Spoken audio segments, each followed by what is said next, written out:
right, boys, what's going on? Weekly game against Chaos. I'm sure you guys know who Chaos is. Big streamer, YouTuber, pro player, really solid opponent.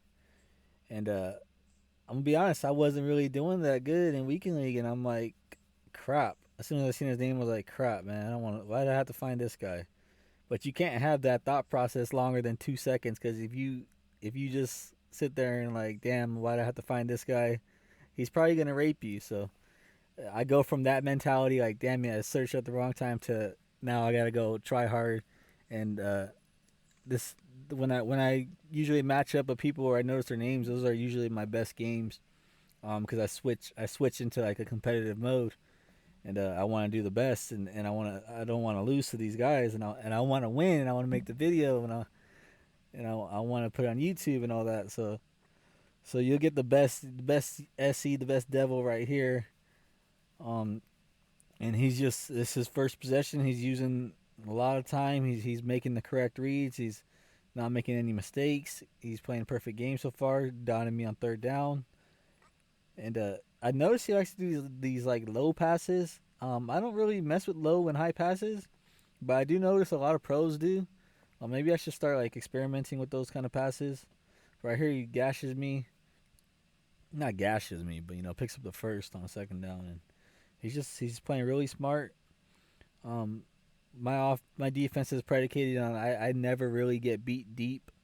I make you dink and dunk, and then I'll like switch one play to where you're expecting the dink and the dunk. And right there, he throws a nice low pass to a touchdown. The guy's just sitting there in a curl, wide open. Those are really good plays in the red zone. And then I'm like, okay, I got to start big. Very first play, get 0 yards. And I'm like, damn, all right, well, let's try to run heavy, and I get stuffed again.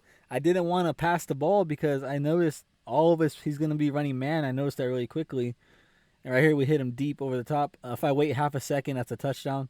I didn't wait till he cleared the purple, but I was in, I was reading his man coverages, and everywhere I was going, I was having like -2 speeds, -3 speeds, even on my Brandon Cooks. So I was like, damn, it better not be one of these games. And he had bench press on all of his players, and he had right there. We get the pressure. He throws it out of a sack, and we get a nice pick six. So, but what I was saying is like all of his players. I think he had like even that one step ahead. That people were running in the beginning of the game to increase their man coverage. So he was like a heavy man scheme, and I didn't like my matchups, but I just accept it, and I'm like, okay, I'm gonna pass it. I know he's in. I know he's going to be in man coverage, so I'm just going to run a bunch of man beating routes, and one of them has to get open. So I switched to that. But momentum is huge. Like him throwing out of a sack, he doesn't really make mistakes on offense, but him getting the instant pressure down the gut right here, another pressure, and he makes another mistake. So even if you're a really smart player like Chaos, if you get pressure, you're gonna make mistakes. Like even me, like I don't really make mistakes on offense, but if you're gonna get pressured, you're gonna make mistakes. And right here, I try to mix it up. I haven't ran man all game, and I switched to a man look, and he kind of threw in coverage because there's two Raiders right there. They should have hit him harder, I guess. I don't know, but nice conversion by him. He had a man beating route right there, and right there, you got to be able to switch on and make hits because you can't be giving easy completions. But on third down, he gets it anyway. So nice read. Well, like I was saying, like against high quality players like Chaos, even me, the reason why my offense is doing so well is because he's not going to do what I'm about to say. Against high quality opponents, you never want to come out in a defense where the offense already knows what you're in. So I know what he's going to be in. He's just going to run man coverage, press across the board. So it's going to be easier for me to dissect his defense. But why I pride my defense so much is the ability to mix coverages. Um, it's really hard to determine what I'm in because even when I'm in my cover twos, which I mainly run cover twos, I do mix up a lot of different coverages, but mostly it's cover two. But it's different depths. Like you'll see for like the like a majority of the game them dropping deeper, and then that one time where you're like, okay, well I'm gonna throw this route, this underneath route, and I'm gonna get the first down or whatever. I'm gonna get it.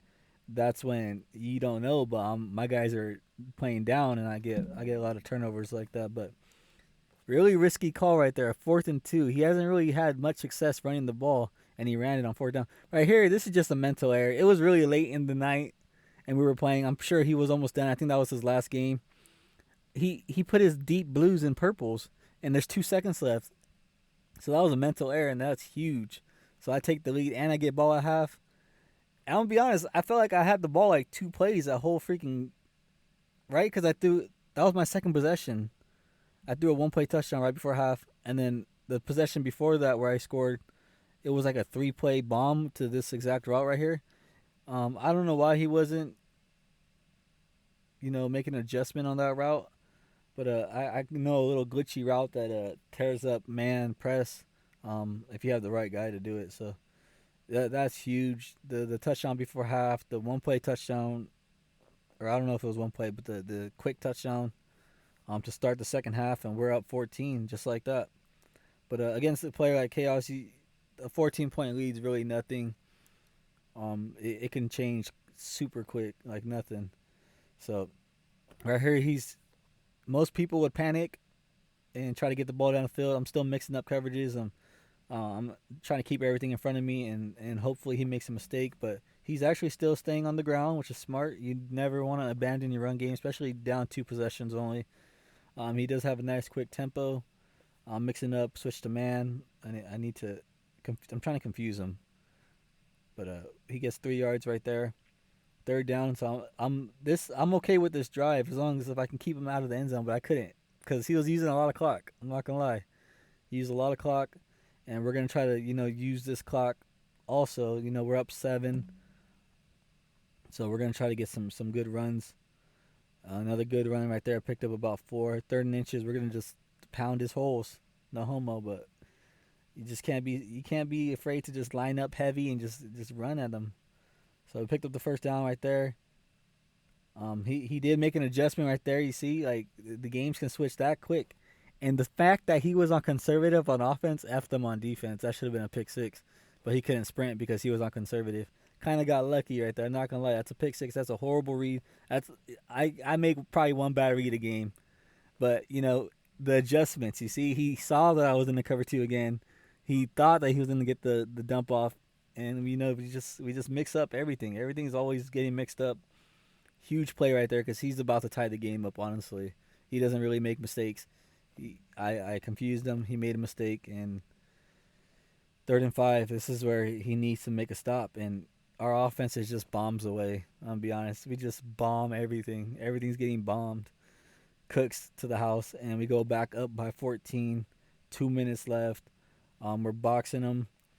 Now we don't have to worry about the underneath coverages. If he wants to take the underneath, he can have the underneath. So right here, he gets out. He doesn't get it actually on 3rd down. So on the 4th down, that's a risk. Look at that hole. Look at that small hole. He actually made that.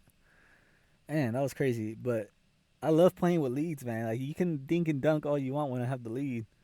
I'll just give it to him, and right here we get some pressure, but he still gets out of the sack, throws a dot. So, he's still in this game. He still has he's held on to all 3 of his timeouts, which is smart. Right here he tries to go into the cover two hole, but I don't have a cover two hole. My cover two is perfect, perfect cover two. But yeah, so he's still fighting. That was his only like time that he's actually threatened me deep. Everything else has been pretty much underneath because he's smart though. Like I'm not giving him the deep passes, so he's just taking what I give him. So 4th and inches, we can win the game right here. He's still on the ground. Good play, and he actually got out of bounds, which is even smarter play. So that's a 200 IQ play right there. And then hit the flat, get out the 2. A minute 12 left. That's a lot of time. Kind of getting worried now. We stuff him. We gotta hold him, man. We gotta just make it super hard for him. He no huddles. He's gonna run the same exact play, but we weren't able to set up like we were the first play, and he falls in. So he's only down 7. He does kick the ball deep. He's down 7. He's confident. But we run a play that we haven't ran all game. We ran a counter, picked up about 9. We pick up this first down. That's game. So 2nd and inches, and he stuffs us. I'm pretty sure he got good run D for these kinds of situations. and he's gonna show it. But on 3rd and inches, we mix it up. Don't think he expects to toss.